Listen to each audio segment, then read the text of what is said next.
हिंदुस्तान में जो लोग राजनीति कर रहे हैं, क्या वास्तव में समाज सेवा के लिए यह राजनीति की जा रही है या यह एक व्यापार है जिसमें लोग रिश्तेदार व अपनी जात को लाभ पहुंचाने हेतु राजनीति की जा रही है। तमाम राजनेता अपने लाभ के लिए राजनीति कर, तमाम राजनीतिक दल प्राइवेट कंपनी की तरह काम कर रहे हैं। इसमें काम करने वाले लोग या राजनेता अपने समाज को इकट्ठा करके थोक के रेट में बेच देते हैं क्या? यह तमाम बात आज हम जानने की कोशिश करेंगे। क्या वास्तव में सरकार में बैठे लोग देश की जनता को खाना देते हैं? आखिर राजनीति में ज्यादा ब्राह्मण और ठाकुरों का वर्चस्व क्यों है? पिछड़े वर्ग का कोई भी दल भागीदारी क्यों नहीं देना चाहता? सवाल अनेकों हैं मगर जवाब कुछ भी नहीं। नमस्कार, आप देख रहे हैं डीपीएन लाइव न्यूज। मैं आपके साथ में आपका दोस्त आज हम जानने की कोशिश करेंगे आखिर जो धन देश के हित में लगना चाहिए वह धन पार्टी अपने प्रचार प्रसार या सांसद पर खर्च कर देती है,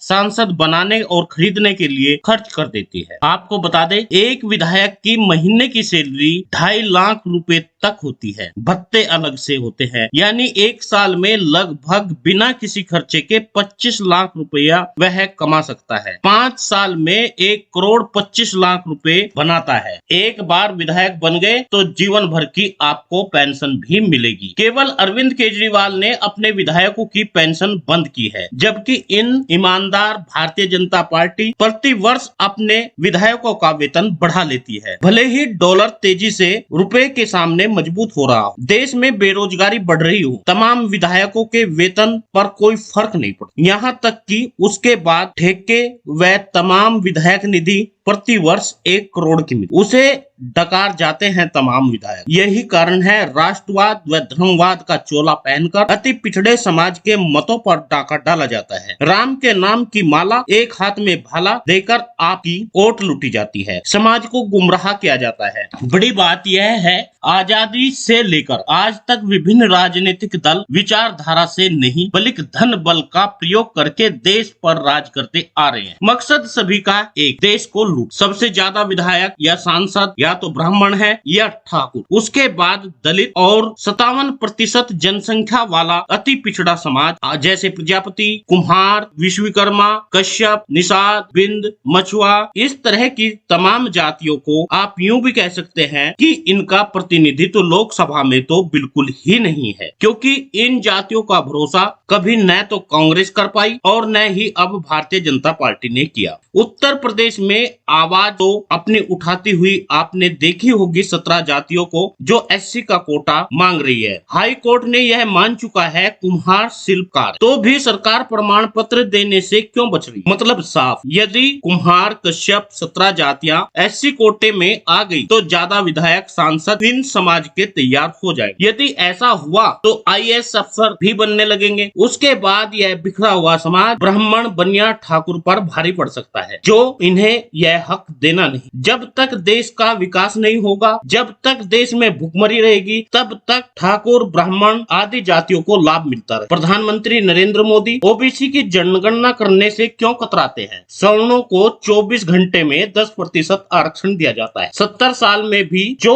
अन्य ओबीसी को नहीं मिल पाया। देश में सन्यासी राज कर रहे हैं, मोटे मोटे कमीशन खा रहे हैं, अपने आप को ठाकुर होने पर गर्व कहकर बड़गला रहे हैं। यदि हम फिर भी देश में राजनीति नहीं समझ रहे तो मैं समझता हूँ यह समझदारी नहीं। मुख्यमंत्री योगी आदित्यनाथ खुद को ठाकुर बताकर कहते हैं हिंदुत्व में जातिवाद की कोई जगह नहीं। यह वही लोग हैं जो मायावती व अखिलेश यादव के समय में सवर्ण एकता बनाकर ओबीसी को कोस रहे थे। यह वही लोग हैं, वीपी सिंह ने जब 27% आरक्षण दिया तो ये लोग सड़कों पर अपने ऊपर मिट्टी का तेल डालकर आग लगा रहे। ये वही लोग हैं जो जब कश्मीरी पंडितों को जलाया जा रहा था, मारा जा रहा था 1990 में, ये सरकार में थे भारतीय जनता पार्टी के लोग। लेकिन आज एक फिल्म के ऊपर इन्होंने बवाल मचा दिया है। वहीं पर इनके दलाल भगवा की आड़ में पिछड़े वर्ग को मूर्ख बना रहे हैं। देश में मलाई का पद कौन पा रहा है सब जानते हैं, मगर आप समझोगे नहीं, न ही आप बोलोगे, क्योंकि देश जब तक खंड खंड होकर बिक नहीं जाता। आज हम भारतीय जनता पार्टी को अपना मत दे रहे हैं, बदले में हमें क्या मिल रहा है? यदि आपका